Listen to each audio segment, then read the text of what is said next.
Bienvenue au Journal de Cannes de Télérama. 1, 2, 3.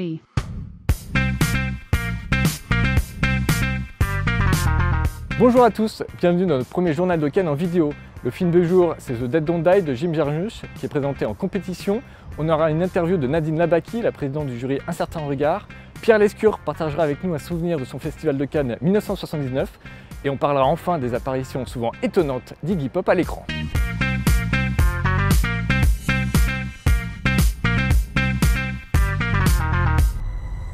In this peaceful town, on these quiet streets, something terrifying, something horrifying is coming. Excuse me, we're closed.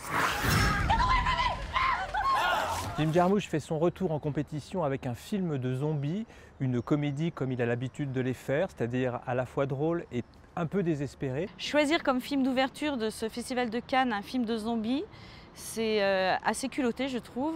Ça ancre tout de suite le festival et la compétition dans un cinéma de genre qui sera beaucoup représenté pendant toute la durée du festival. I'm thinking zombies. What? You know, the undead. Ghouls. Alors moi, ce qui m'a plu, c'est que les policiers, quand ils s'aperçoivent qu'il y a des meurtres dans la ville, ils comprennent tout de suite que c'est des zombies et ils savent tout de suite ce qu'il faut faire. Il faut leur trancher la tête. Et ça, je trouve ça plutôt rigolo parce qu'avec toutes les séries télé et les films de zombies qu'ils ont vus, ben, ils ne sont pas pris au dépourvu en fait. Sur le papier, le film a été extrêmement prometteur et à l'arrivée, on est extrêmement déçus. Parce que Jim Jarmusch n'arrive jamais à trouver le bon équilibre entre le premier degré du film de zombies, à savoir faire peur, et le second degré, faire rire, jouer avec les pastiches, jouer avec les références. Au bout d'un moment, son premier degré devient un peu un discours primaire sur la critique d'une société de consommation et ses clins d'œil aux films de Romero, de zombies de Romero, deviennent un petit peu lassants parce que très répétitifs. La présence de Bill Murray dans le film est un peu à double tranchant. Il amène toujours son potentiel d'acteur cool avec son jeu un petit peu en dedans, toujours très agréable. Et en même temps, on ne peut s'empêcher de penser à un autre film qui pastichait les films de zombies qui s'appelait Bienvenue à Zombieland, dans lequel était Bill Murray et qui était beaucoup plus réussi que celui-là. Chardonnay. Did she just say Chardonnay? Yeah, she did.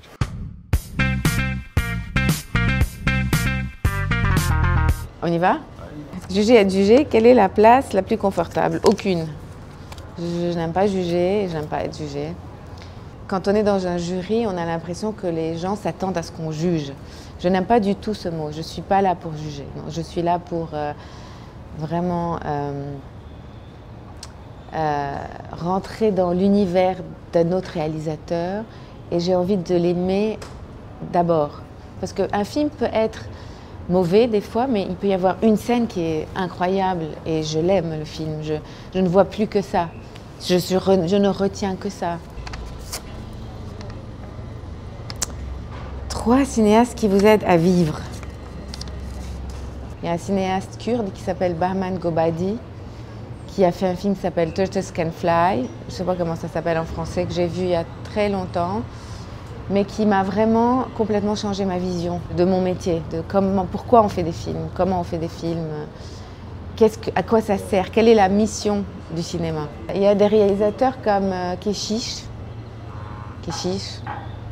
qui m'a aussi beaucoup ouvert les yeux, qui me fascine dans sa manière de diriger les acteurs, dans sa manière de magnifier les acteurs, de magnifier la personnalité, que ce soit des acteurs ou pas des acteurs, ils peuvent être non professionnels aussi, mais sa manière de magnifier la personnalité.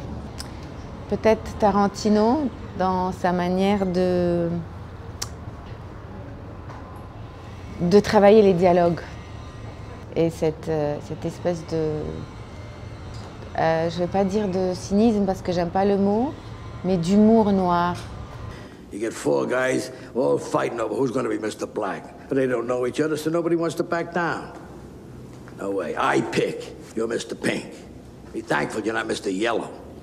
Yeah, but Mr. Brown, that's a little too close to Mr. Shit. Lisez-vous les critiques. Malheureusement, oui, des fois ça fait très mal parce que on a l'impression qu'on nous casse les ailes, qu'on nous permet pas d'être ce qu'on est, vraiment de nous cloîtrer dans une espèce de vouloir faire ressembler tous les films à un même style de film, être toujours dans cette espèce de mot qui me fait très mal, qui est la retenue, qui me dégoûte, quoi, qui est la retenue. On est en fascination devant la retenue, on veut des films qui sont dans la retenue, qui retiennent les émotions. Je ne suis pas du tout dans ça, je suis quelqu'un qui vient de la Méditerranée, je suis méditerranéenne, je viens d'une culture où on s'exprime haut et fort, où on est dans l'émotion, dans l'expression des émotions. Je n'aime pas la retenue, je n'aime pas la froideur, je suis tout sauf ça, donc voilà. Je me souviens de la sélection 79, qui reste pour moi un symbole de ce qu'une sélection peut être d'un seul coup, une farandole de dessert, un bouquet royal, la plus belle des expositions cinématographiques. Vous vous rendez compte que cette année-là, il y a Apocalypse Now et Le Tambour en Palme d'Or. Mais vous avez aussi, dans le palmarès, Sibériade, vous avez Norma Ray avec Sally Field, un film social américain de Martin Ritt, pour donc le premier rôle féminin. Et puis vous avez chez les hommes Jack Lemmon pour Le Syndrome chinois, un film déjà écolo, déjà il faut protéger la planète et ses habitants. Vous avez tout ça, mais vous avez aussi, qui n'a pas été primé, ou en tout cas qui n'a pas été sur le haut du panier, tout simplement un Terrence Malick, Les Moissons du Ciel, avec cette musique insensée qui était presque un hommage à Saint-Saëns évidemment, mais aussi au festival. Vous aviez eu La Drôlesse de Jacques Doyon, qui n'a rien eu, mais sauf qu'elle nous a remplis d'émotions, et Série Noire, qui est sans doute pour moi un des plus grands films de toute l'histoire du cinéma français moderne, merci Corneau.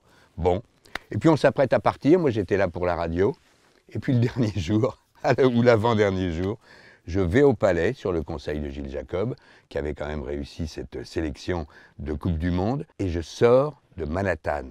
J'ai les yeux en larmes, j'ai vu un film incroyablement moderne en noir et blanc, j'ai vu La Petite Hemingway, j'ai vu un Woody Allen, mais à me faire pleurer d'affection et d'émotion. J'ai vu New York, et je me dis, c'est insensé, ça devait être fini, et on a ça en cerise sur le gâteau.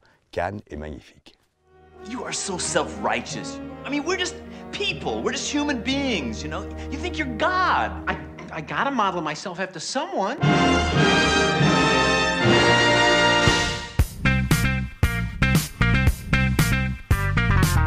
L'ouverture du Festival de Cannes, c'était donc The Dead Don't Die de Jim Jarmusch, avec un casting d'enfer, Bill Murray, Adam Driver, Chloé Sevigny, Steve Buscemi, et aussi Iggy Pop qui joue un zombie qui boulotte deux serveuses avant de s'enfiler un grand pot de café brûlant. Alors Iggy Pop à l'écran, ça vous paraît peut-être incongru, mais c'est parce que vous n'avez pas assez suivi ses apparitions à l'écran. Il a quand même joué dans des dizaines de films et de séries. Et voilà, même si ce n'est pas une grande carrière d'acteur, c'est souvent des rôles assez étonnants. Comme par exemple dans Dead Man de Jim Jarmusch encore, où il joue un trappeur féru d'histoire biblique et qui trouve que Johnny Depp a les cheveux très très doux. I'm sorry? That hat, what do you call it? I'm really not sure. Oh, your hair is soft. It's like a girl's. By God, it is soft. Parmi les rôles inattendus d'Iggy, on peut aussi citer The Crow, La Cité des Anges, où il prend beaucoup de plaisir à jouer un méchant qui ne fait pas vraiment peur. Stop it! Well, what's it gonna be, hero? Ready to kiss your faggot ass goodbye? Bon, mais tout ça ne vaut pas ce rôle dans l'une des séries Star Trek où il a un maquillage vraiment très spectaculaire. Fascinating. I'd love to hear more, but if your son doesn't show up soon, I'm afraid I'm gonna have to kill you.